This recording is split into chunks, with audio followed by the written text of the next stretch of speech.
So as I have said time and time again, I'm not a Nintendo YouTuber, but I am essentially the king of emulation YouTube. I mean, there's a couple people out there that I think do good jobs, but do they do as good of a job as me? I mean, they probably do, but of course I'm going to call myself the king of emulation if I'm the one talking about emulation. And there just happens to be one company that seems very against emulation. Whether we're talking about past systems or current systems, Nintendo is the company that's always like, hey, this is against the law. And even if it's not really against the law, they'll kind of strong arm you into believing it is indeed against the law. We recently saw a massive situation with a Nintendo Switch emulator called Yuzu. I made several videos about that situation because I found it very interesting and how Yuzu essentially set themselves up for failure, because the emulator in and of itself wasn't exactly illegal. No emulator is.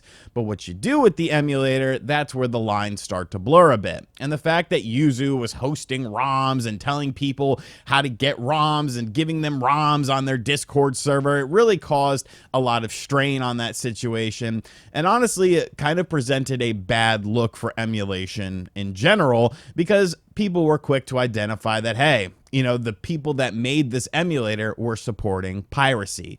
Nintendo, of course, won that situation before it even went to court because, well, Yuzu puffed out their chest like they were going to do something, and then, of course, they quivered under the wrath of Nintendo's impending legal doom, and so now Nintendo owns Yuzu, essentially. They own all the forms of it, they own the website of it, all this sort of stuff, and, of course, the people behind Yuzu were hit with some hefty fines. But much like a Hydra, when you cut one head off, other heads emerge, and one of the heads that emerged from this situation was an emulator called Suyu, which is another thing we've talked a lot about on this channel before, and it seemed like they had an airtight defense against what Nintendo was potentially going to do against them.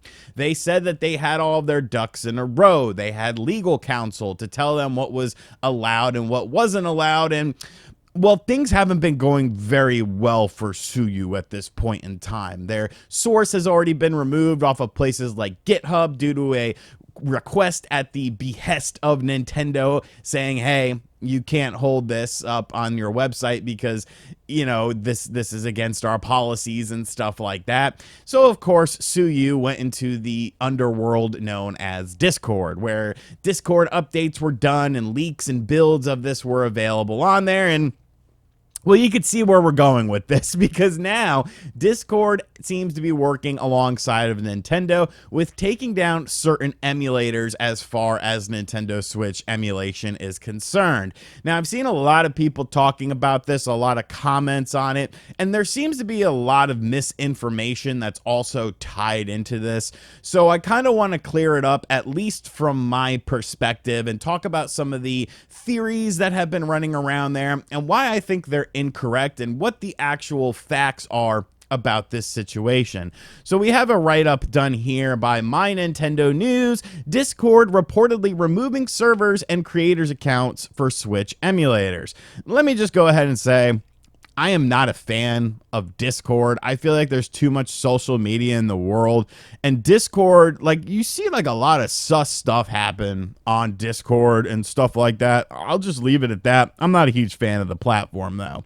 But Discord has reportedly taken action against servers hosting Nintendo Switch emulators Suyu and Sudachi, which I've never even heard of Sudachi, so we'll just focus primarily on Suyu here, along with disabling the accounts of the respective developers. As reported by The Verge, developers of these emulators received communication from Discord citing violations of intellectual property. In a statement to The Verge, Discord mentioned compliance with the DMCA request and court-ordered injunction for the takedown. So Discord went on to say, Discord responds to and complies with all legal and valid Digital Millennium Copyright Act requests. In this instance, there was a court-ordered injunction for the takedown of these materials, and we took action in a manner consistent with the court order. Of course, that's sort of talking about the whole situation with Yuzu coming from, you know, Nintendo, and Nintendo taking down Yuzu. Suyu essentially building off of what Yuzu built up, which, will play a role in this as we go along. So Discord's copyright and IP policy indicates removal of specific infringing content and potential account disablement for repeat offenders. Sudachi's developer, Gerard Norwell, which, wow, I wouldn't put your government out there, expressed surprise at the sudden removal of his account with limited justification. The move could be seen as precautionary, possibly to avoid further legal complications with Nintendo. The company's strict stance on protecting intellectual property is evident, especially amidst the ongoing legal issues surrounding Yuzu. So when people saw this, and let me clarify a few things within this statement.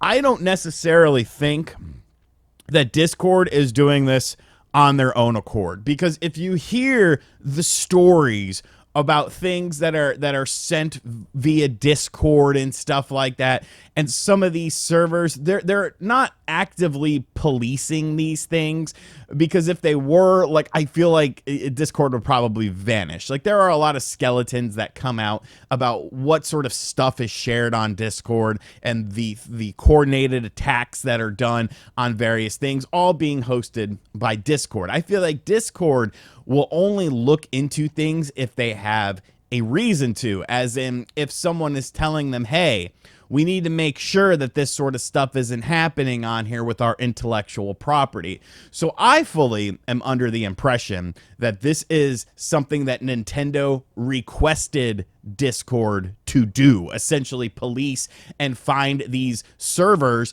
that are dedicated to these emulators and take them down and essentially restrict and take down the accounts that are the ones that are behind developing this sort of thing, because it's infringing on their intellectual property.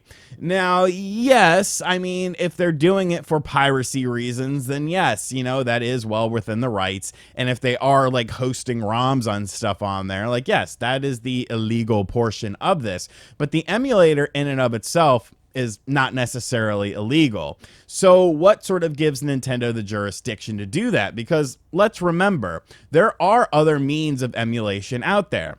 One of my most popular videos on this channel is setting up an emulator called Ryujinx, which does Nintendo Switch emulation. So why is Ryujinx not being, hit with these same sort of things that Yuzu and Tsuyu were being hit with? Well, the Yuzu situation, I sort of already explained that. It wasn't necessarily because of the emulator itself. It's because the people behind Yuzu were using that emulator and essentially telling people this, offering people ROMs and stuff to buy. And of course, having a hefty Patreon goes along with that. Whereas Ryujinx, it's pretty much set it up on your own. Like, here's the tool for the emulator, but we're not telling you where to get ROMs or that we can provide you ROMs or anything like that on a Discord server or anything like that.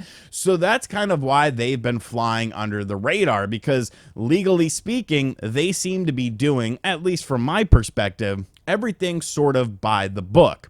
But the whole point of Tsuyu was that they were going to be doing everything by the book. So what gives Nintendo the grounds to sort of attack them? Well, it really all boils down to the situation with Yuzu. Because like I said, Tsuyu is built off of Yuzu, and it just has a clever name attached to it as well. Nintendo now owns all of the things within Yuzu. So if you're using an extension of Yuzu to make your emulator, and it's not sort of built from the ground up, or it's using parts of source code that are tied into Yuzu, then yes, you're technically infringing on Nintendo's IP, because they own that now. That was the whole thing with the court situation. That's still ongoing, of course, but that was one of the main contingencies of it. Nintendo took over that emulator and took over everything tied into that emulator. I've seen a lot of people theorize online that Nintendo's going extra hard on this situation right now, and it could be in response to whatever the Nintendo Switch 2 architecture is going to be like. Because essentially, if the Nintendo Switch 2 or the upcoming Nintendo system has a very similar architecture to what we see with the current Nintendo Switch, it would be very easy to create an emulator for that, nearly at the release of that system, once, of course, all the information gets out there and people dump various aspects of it. If it's very similar to the Switch, then it would be very easy to make something like this. I kind of feel like that's a bit of a false equivalency, though, because of the fact that really only Suyu and extensions of Yuzu seem to be the target of what Nintendo is doing. Ryu Jinx has been fine this entire time. Now, yes, Nintendo could be gearing up to take down Ryu Jinx, but the fact that they went immediately after a subsidiary thing that just uses what Yuzu brought to the table with Suyu, instead of going after Ryu Jinx, which is a far more stable operating, system for Nintendo Switch stuff that's been around for a very long time. That was the only emulator to actually run Tears of the Kingdom before the game came out. You would think that would be a much bigger target, but it's not. So I don't really think that's a real equivalency going into this. I do sort of feel like, this could be having to do potentially something with backwards compatibility with the next system as well, if there's performance boosts with it, because let's be real, these emulators are able to run Nintendo Switch games better than Nintendo Switch hardware it can do in and of itself. But I don't think there's necessarily a correlation between all of that. I really feel like this is just Nintendo using the fact that they have Yuzu under their umbrella now to go after things that are doing this. I fully believe that Nintendo, essentially sent something to Discord higher ups and were like, hey, these are some potential servers you need to be looking into. These are people that you need to be looking into, because the whole Nintendo Ninjas thing, like that's not a meme. They have a dedicated legal department that looks into things like this. They look at YouTube videos. They look at Discord servers. They look at social media stuff in order to take down people who are violating their IP. We've seen it time and time again. Even your boy got hit with some of that stuff back in the day. Like, it's just a situation that is a thing that Nintendo likes to do. But I really just feel like this whole situation, it doesn't really have anything to do with the future of the system. This is all stemming from Yuzu. And now that Nintendo owns parts of the code, where really they own the whole code of Yuzu, if somebody's using part of that code for their emulator, then yeah, they're technically violating Nintendo IP, and it's a way to shut down an emulator and shut down the people that are involved with it and shut down the websites that are hosting it. So there's a little bit of an education lesson for you. And really, I could be wrong on this. I don't feel like we'll ever know kind of like a definitive answer as to the whys of why this is happening.